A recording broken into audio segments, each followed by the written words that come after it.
Hello, good morning. This is Dee from the Fish and Gardeners. So I want to talk about how I compost. Okay, so we all compost differently, and I'm just going to show you how I compost. So this right here is a mixture of banana, right? Soursop leaves.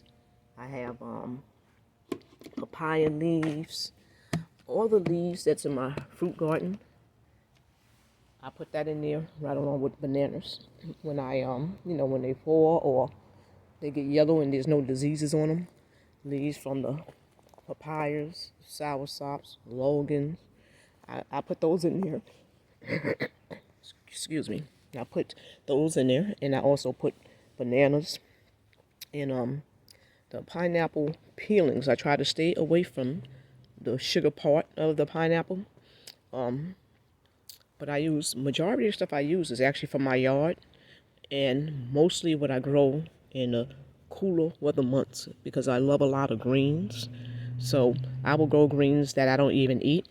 You know, I like collard greens, but I don't like turnips. I like certain kale, certain kale I don't.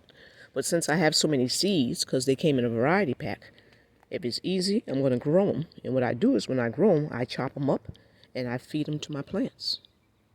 Okay, so that compost I just showed you right there, I put water in it, sit it there for a week or two, and I actually come and I pour the liquid into my plants. It seems to help them a lot. So basically, that's the only type of compost I use. Um, there's no right or wrong way, again. However, whatever works for you. I want to put in my garden what I want out of it. So, I don't want any, not that I don't eat fast food anyway. But, some people put a whole bunch of table scraps in their garden. And if that's what, you like and that's what you do. I just prefer to put my garden back into my garden for better reason. We want the best fruits we can get, right? So what we feed them is what you're going to actually get back out of the fruits, right? So, I wouldn't want to be putting hamburger meat or any of that type of scraps into a vegetable or a fruit garden per se, because you want to put into it exactly what you want out of it, right?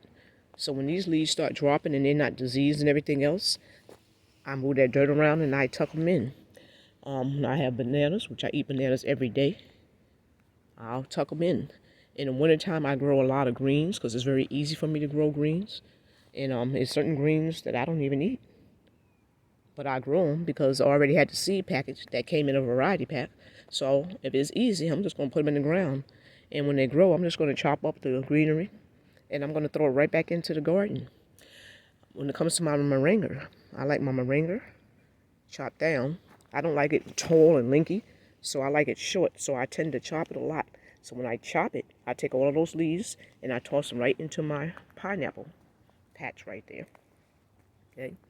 And these leaves right here from the ice cream bean, if there's no diseases on them, when they fall, I push them right back in, right? Might as well give the plant what it's going to give you back out. So that's how I compost, As I said, there's no right or wrong way to compost, whichever way is easier for you to go ahead and compost. I just make sure, because I don't want volunteers, and it's very rare I'm going to get too many volunteers back here in my garden, because my garden is, as you can see, heavily mulched. So when fruits that tend to have seeds drop, they don't tend to produce volunteers because I have heavily mulched. So any compost that I'm making, I make sure there is no seeds in it. Avocado skins and everything else, I take those and I'll put them right back in the garden. So the way I actually do it, some people do the chop and drop. Now I do, when I do chop, I drop, but I actually move you see that I go ahead and move my mulch back and I put it all in the soil, water it, and I push the mulch right back over it. So that's basically how I chop and drop, because I have mulch all around my backyard garden.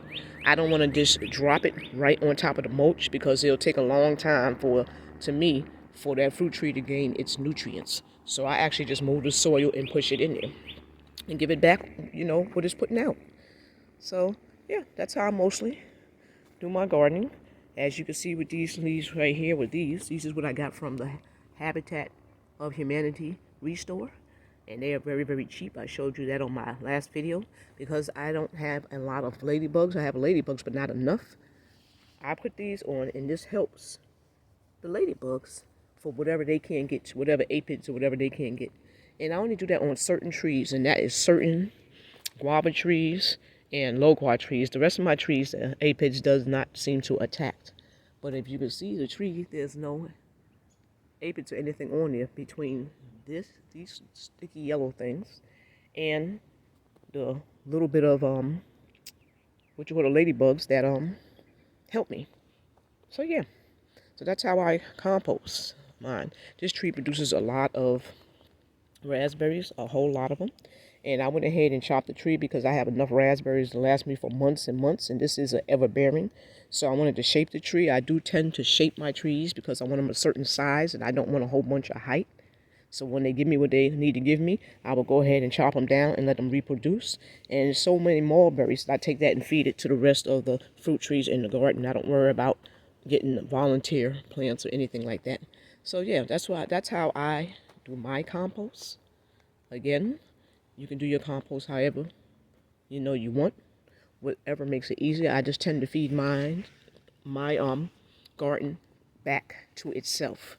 So whatever leaves drop and they're healthy and they were not diseased, which is the majority of my garden, as you can see, those leaves go in. I will move that dirt back, and I will push all that stuff right back to them and cover it back up, and that's how it goes. So I had a very, very bad ant problem.